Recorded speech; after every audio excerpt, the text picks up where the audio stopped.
Um outro conteúdo matemático que também é cobrado em outras disciplinas é a porcentagem. Conceito de porcentagem. Porcentagem é uma fração centesimal. Por exemplo, x% é o mesmo que x por 100. Então, porcentagem é uma parte de 100. X% é x a cada grupo de 100. Nossa obrigação para o vestibular e para o Enem é transformar a forma percentual em forma fracionária e, logicamente, forma decimal. Por exemplo, 12%. 12% ficaria 12 por 100. Poderia simplificar por 4, ficaria a fração 3 sobre 25. Veja que 12% tem como forma fracionária 12 por 100 ou 3 sobre 25. Se eu divido 3 por 25, eu vou encontrar 0,12, que é a sua forma decimal. Agora, observe o seguinte. Eu posso ir direto da forma percentual para a forma decimal. Muito fácil. Basta deslocarmos a vírgula 2 casas para a esquerda. Se você quiser transformar porcentagem em decimal, é só pegar a vírgula e deslocá-la 2 casas para a esquerda. Então, 2% ficaria 0,02, por exemplo. A fração é 2 sobre 100, simplificando, fica 1 por 50. Obviamente que 1 por 50 vai dar 0,02. 20% ficaria na forma decimal 0,2. Na fracionária, 20 por 100 ou 1 quinto. 1,2 na forma decimal é 0,012. Em fração ficaria 1,2 por 100. Ou, se você preferir, 12 por 1000. Andamos uma casa no numerador e colocamos um zero no denominador. Dividindo por 4, ficaria 3 por 250. 100% seria um inteiro, ou 100 sobre 100. É bom saber. Se eu quero transformar porcentagem em decimal, basta deslocar a vírgula 2 casas para a esquerda.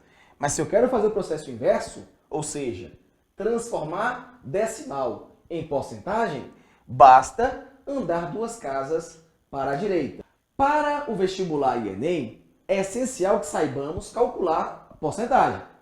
Vou te passar hoje 3 formas de resolução.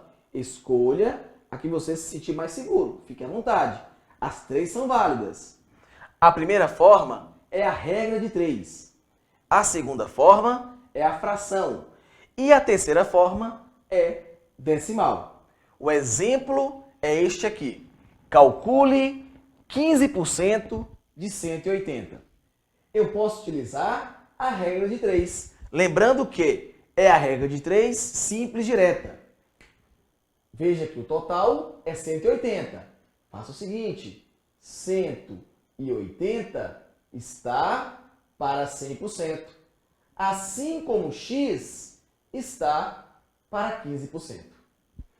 Multiplicação cruzada, 100 vezes x, 100x. E 180 vezes 15. 100x é igual a 2.700. Passo o 100 dividindo. Posso simplificar os 2 zeros em cima com os 2 zeros embaixo. Então, a resposta, 27. A segunda forma é utilizando a fração. Não se esqueça de observar a preposição de. Na matemática, a preposição de indica multiplicação. A preposição de indica multiplicação. Então, eu quero calcular 15% de 180. O que nós temos é 15 por 100 vezes 180. Ficou 2.700 por 100. Para quem esqueceu, multiplicação de fração, eu multiplico os numeradores e multiplico os denominadores. A resposta, 27. Se eu quiser utilizar a forma decimal, só lembrar o seguinte, que 15% de 180 eu vou andar 2 casas para a esquerda, 0,15. A preposição de é multiplicação por 180. A resposta, 27. Mas vamos pensar um pouco. Eu posso fazer essa conta utilizando apenas o nosso raciocínio. Por exemplo, nós temos 180. 10% é 18. 5% é 9. 15% é 18 mais 9, ou seja, 27. Algumas contas podem ser feitas de cabeça. Agora, se tiver segurança, tá na dúvida, faça o cálculo. A matemática financeira já começa com 2 grandes conceitos, o juro simples e o juro composto. Para poder fazer essa diferenciação, vamos colocar um exemplo. Uma pessoa irá pegar emprestado R$100 a 10% ao mês de juros. O juro simples, no primeiro mês, ele vai pagar R$10 de juros. Os juros compostos também. 10% de 100, primeiro mês, ele vai pagar R$10. Agora começa a diferenciar o juro simples do juro composto. Por quê? No juro simples, o segundo mês, ele vai pagar também R$10. Já o juro composto, eu devo fazer um novo cálculo agora em cima de R$110. O juro que ele ganhou no primeiro período é incorporado ao capital para gerar mais juros. Então, no segundo mês, ele vai pagar de juros R$11. O terceiro mês, no juro simples, de novo, R$10. Já no juro composto, ele vai ter que acumular os R$11. Então, temos agora R$121, 10%, dá R$12,10. Essa é, pessoal, a grande diferença do juro simples e juro composto. No juro simples, o juro recebido em um período não será incorporado ao capital para a obtenção de mais juros. Já os juros compostos, o juro que eu recebi em um período, eu incorporo ao capital para render mais juros em um próximo período. Juro simples, o juro recebido não é incorporado ao capital. Juro composto, o juro recebido é incorporado ao capital. Capitalização simples. A fórmula principal do juro simples é juro igual a CIT. Lembrando que J são os juros simples, C é o chamado capital inicial. Alguns livros de matemática chamam de principal. O I é a taxa de juros, que deverá ser colocada em decimal. E T é o tempo. Não se esqueçam, taxa e tempo na mesma unidade. Se estiver a taxa ao mês, o tempo tem que estar ao mês. Se o tempo tiver o ano, a taxa tem que estar ao ano. Então, grandeza sempre na mesma unidade. Sua obrigação é fazer essa conversão inicial. Agora, existe o chamado montante, ou capital final, e também em alguns lugares o chamam de valor de resgate. O montante é a soma do capital com os juros. Então, o montante é a soma do capital com o juro recebido.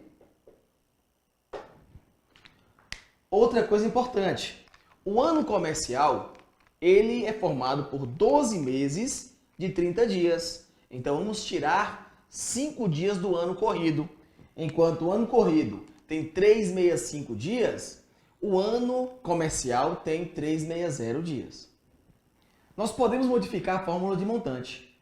Se eu colocar no lugar de juro o CIT, montante é igual a capital mais CIT. E posso colocar o capital em evidência. E entre parênteses, 1 mais IT. Ou seja, montante pode ser capital mais juros, ou montante pode ser capital que multiplica 1 mais IT. Meus pré-universitários, não esqueçam de olhar no site a resolução das questões. São todas as questões respondidas.